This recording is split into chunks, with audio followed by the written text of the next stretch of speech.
Yes, you may. Deputy Collins, would you please state your full name for the court reporter and spell your first name, please? It is Armani, Armani. Middle name is Dion, Dion. Last name is Collins, Collins. And how are you employed, Deputy Collins? The sheriff's office. Do me a favor and speak up just a little bit more. I want to make sure the judge can hear you, and the court reporter as well. And how long have you been with the sheriff's department? A little over 4 years. And prior to the sheriff's department, where did you work? Lamar University. And you are a certified police officer, correct? Yes. And your duties as a deputy, what do they include? Take calls for service, as other agencies, work for X, patrol. And back on December the 25th of 2024, were you working patrol on that day? Yes.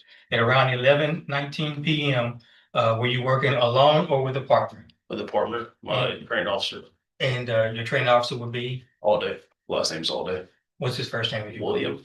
Okay, that's not all right, yeah.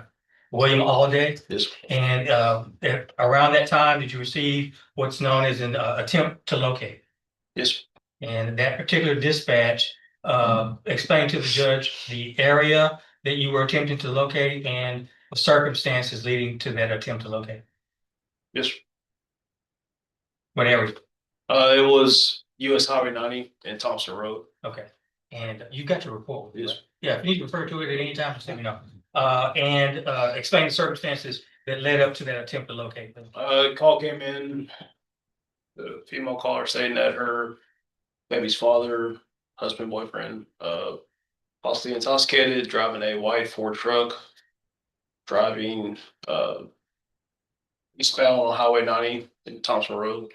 I was positioned at US Highway 90 in Yorkshire, which is Let me back up a little bit. Any more information that this caller gave, particularly about who may be with her baby's father? yes, it was stating that there was possibly a 9-month-old female infant in the car as well. And her concern was what?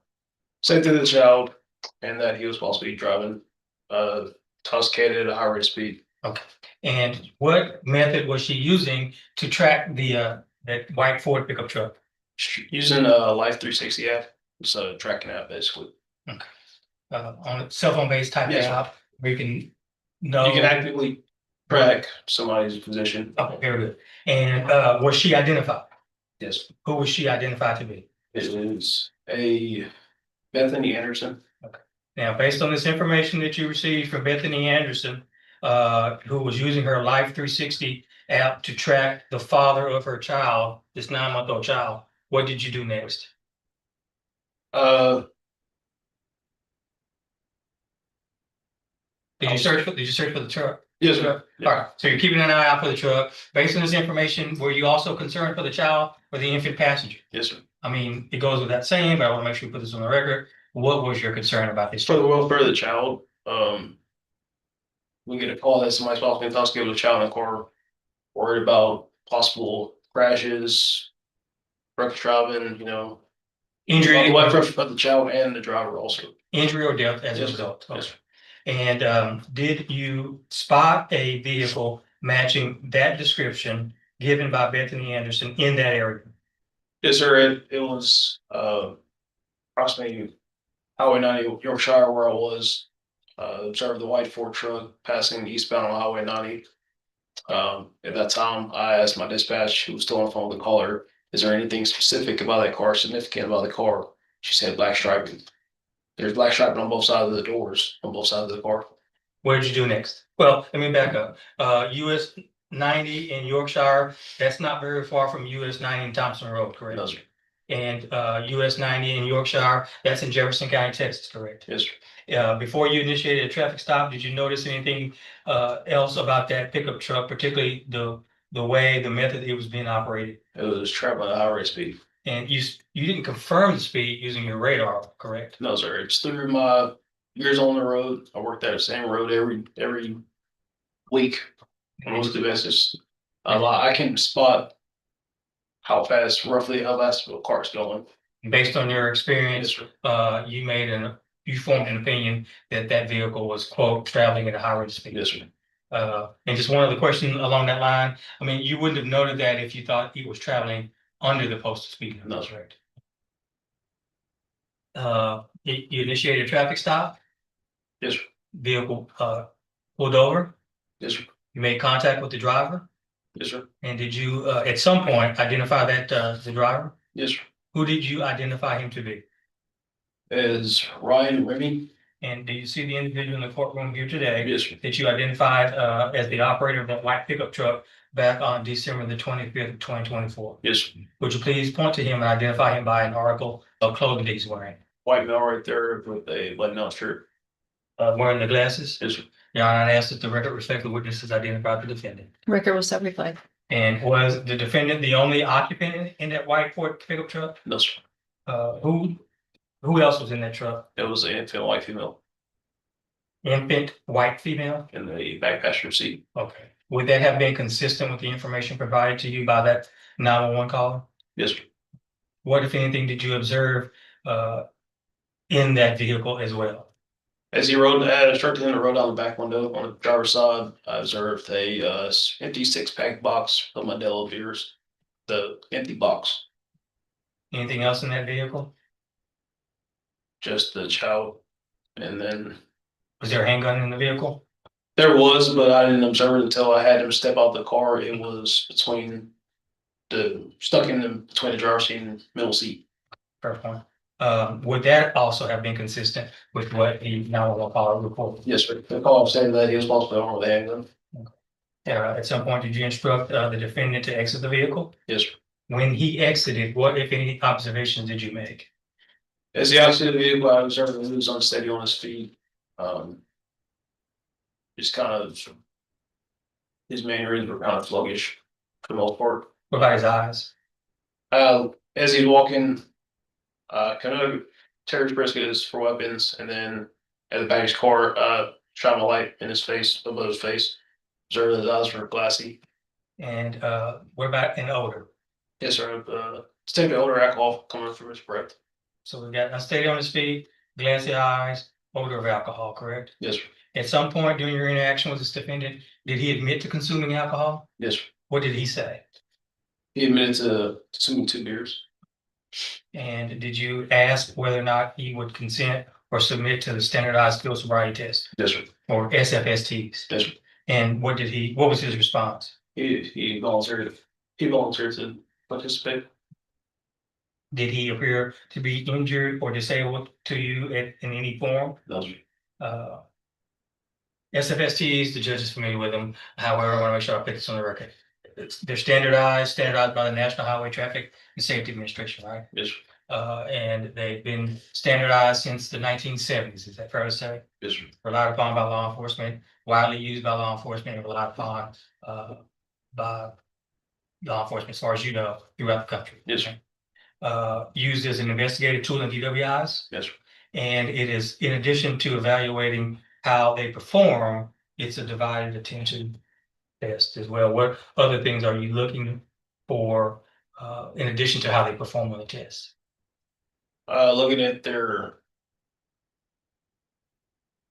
different clues throughout the test to determine whether or not they may possibly be intoxicated. I guess what I'm getting at is separate from the clues and how they do on the test. What about whether or not they can pay attention, whether or not they demonstrate understanding? Yes, sir. Overall, trying to see if they can follow instructions all while maintaining what they need to do for the test. All right, now let's get to the SFSTs and the defendant's performance on the SFSTs. We'll come back to the HGN, but I want to start with the walk and turn.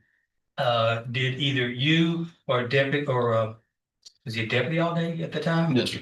Did either you or deputy all day explain to him the walk and turn? Yes, sir. And did he demonstrate to you that he understood those instructions? Yes, sir. Did he attempt to perform the walk and turn? Yes, sir. And what, if any, clues did you observe during his performance of the walk and turn? I observed that Miss Remy, Miss Hilda stopped while walking and turned properly during the test. And are those were called clues? Yes, sir. Okay. And those clues indicated, why are they significant to you? Those are the clues we look for during the test to tally up. That goes into determining whether or not he may be intoxicated throughout the whole And sobriety test. and one of the questions I neglected to ask you about your training and background was whether or not you've been trained on how to administer or properly administer the standardized field sobriety test. Where are you trained in that? Yes, sir. And to the best of your ability, did you explain and demonstrate how to do the walk and turn? Yes, sir. And if there was some minor thing that you left out, minor step or minor instruction in your training experience, would that invalidate the entire test? No, sir. Now let's move on to the one leg stand. Did you demonstrate the one leg stand? Did either you or Deputy Alday demonstrate explain and demonstrate the one leg stand? Yes, sir. Did the defendant indicate that he understood those instructions? Yes, sir. And did he attempt the one leg stand? Yes, sir. What, if any, clues did you observe during his performance of the one leg stand? He used his arms to balance. He swayed and put his foot down during the test after losing his balance. And again, these clues, what, if anything, did they indicate or signify to you? After they're observed, they signify that it's more possibility that he is intoxicated. And lastly, the horizontal gaze nystagmus. While it's not an a divided attention test, what are you looking for? And again, I know the judge is familiar with this. I just want to make sure it's on the record. What are you looking for? The horizontal gaze is for nystagmus as well. Okay. It's an additional test. It's an additional test. We're looking for, what are you looking for in that pupil? What are you looking for that pupil to be doing? Is it involuntary jerking? Involuntary jerking, and is it fair to say that ordinarily you won't be able to see that involuntary No, jerking? sir, unless somebody has a medical condition where their eyes actually do that. Medical condition or Intoxicated. I'm not gonna drill down on this too much, but if there's intoxicated, if they consumed alcohol, is it fair to say it makes that nystagmus more prominent? Yes, sir. Okay, exacerbates that? Yes, sir. Okay. And did you observe horizontal, or did you observe nystagmus in this defendant's eyes? Not during horizontal gaze. I'm sorry. Not during the horizontal gaze nystagmus. Well, you listed some clues doing the HGN. Okay. What did you observe? Distinct and sustained. You're talking about horizontal gaze Yes. or just the entire test? How's about you explain to the judge what you mean, what your understanding of the distinction is there?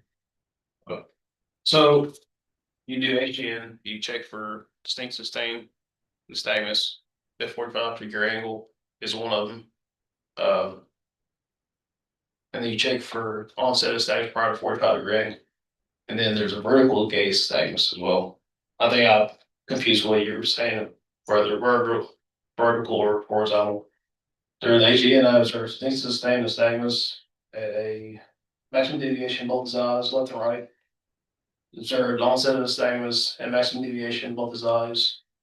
Observed onset of nystagmus prior to 45-degree angle both his eyes. And in totality, is what you observed during the horizontal gaze nystagmus test, what you observed in the way of clues on the walk and turn, and what you observed in the way of clues on the one leg stand, what did that lead you? What opinion did it lead you to believe in? As a whole, I believe he was intoxicated at the time.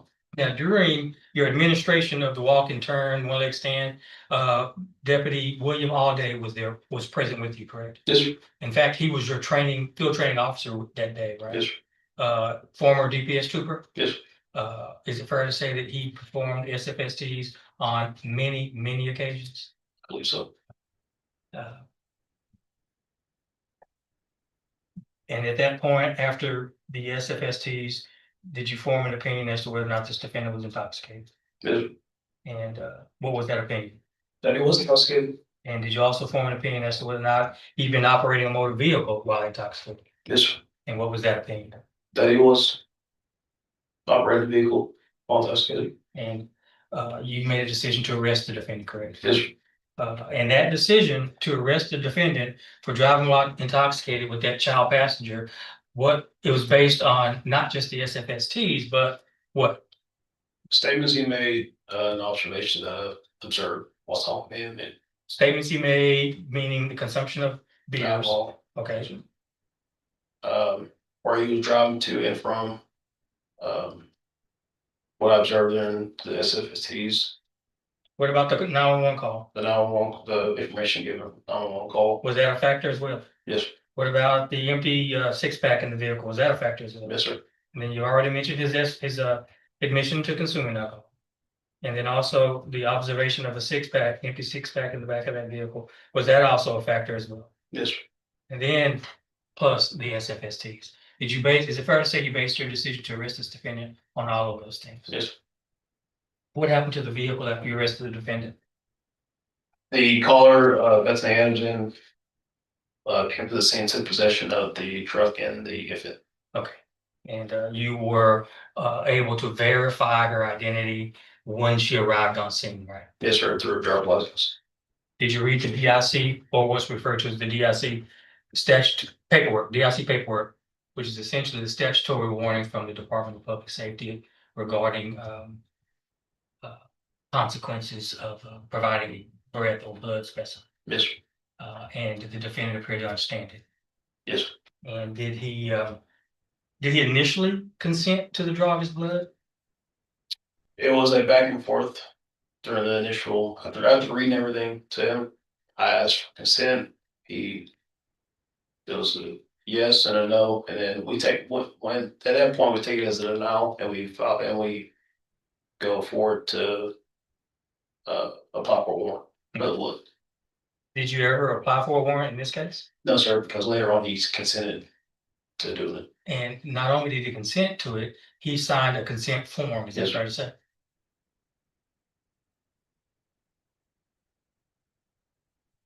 Approach the registration. Yes, sir. I'm showing you what I'm marking as State's Exhibit number 1. And I'd ask if you take a moment to look at it and let me know if you recognize it. You recognize it, please.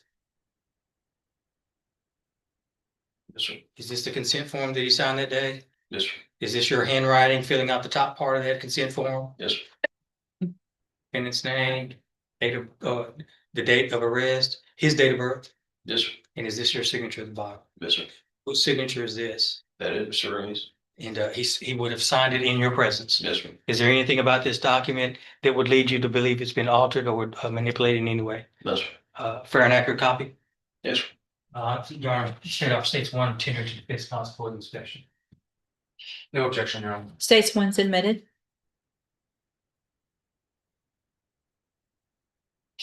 Was after you obtained his written consent, was his blood drawn at the jail? Yes, sir.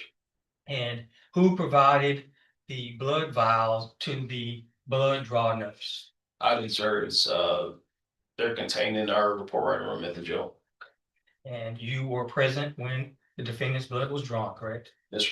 In fact, you wrote on the blood vials the name, the defendant's name, the agency case number, and the offense date, correct? Yes, sir. And that sample or blood specimen was eventually sent to the lab, correct? Yes, sir. Analyzed, Yes, sir. the analysis was received and made a part of the file, the sheriff's department file. Yes, sir. And you are in your employment, have access to that file? I mean, if you want to look at the file, you can look at the file. Yeah. Yes, sir. If you want to make copies of something in the file, you can make a copy of the file, right? Yes, sir. You're essentially what we would refer to as a custodian of record for that file, correct? Yes, sir. And the lab report that was received that shows the analysis of this defendant's blood was received by the sheriff's department in this normal course of his operation of his duties, correct? Yes, sir.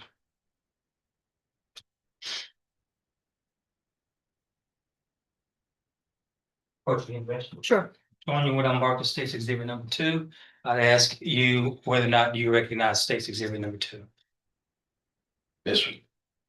Is that the lab report or the analysis received by the sheriff's department, maintained in the ordinary course of business by the sheriff's department? Yes, sir. Does it contain the defendant's name, the same name you put on those blood vials? Yes, sir. Does it contain the agency case number, the same case number you put on those blood vials? Yes, sir. Does it contain the offense date, the same offense date you wrote on those blood files? Yes, sir. Any reason to believe this has been altered or manipulated in any way? No, sir. Your Honor, at this time, State Officer states two as a business record, and for the record, I'm tendering to defense counsel for his inspection. No objection. States two is admitted. Permission to publish, not publish, but I'll get to the court just a second. Sure, go I'm ahead. asking an additional question. Go ahead. The blood alcohol concentration that's listed here on this analysis, what does it show? It is gonna be 0.142.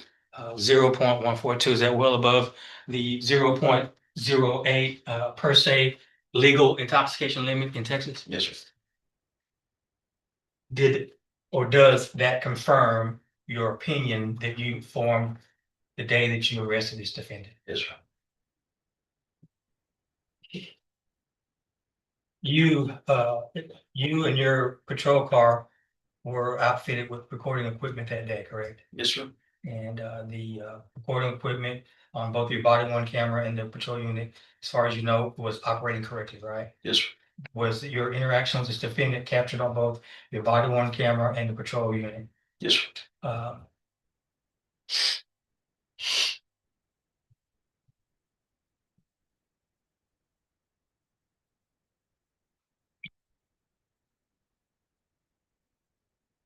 Russell, witness again, Judge. Yes, sir. I'm showing you what I'm marking as state's exhibit number 3.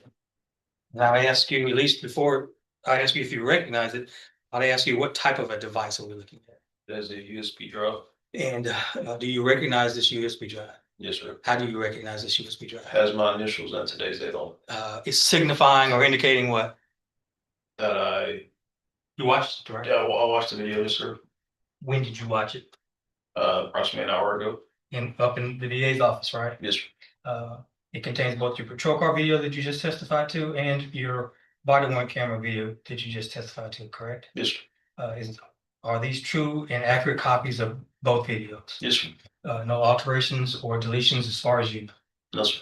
At this time, State Officer states 3, and it's been previously provided to the defense counsel in discovery. No objection. States three is admitted. Permission to publish, Judge? Sure.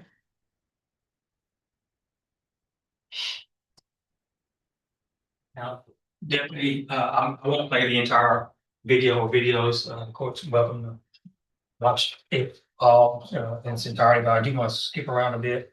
And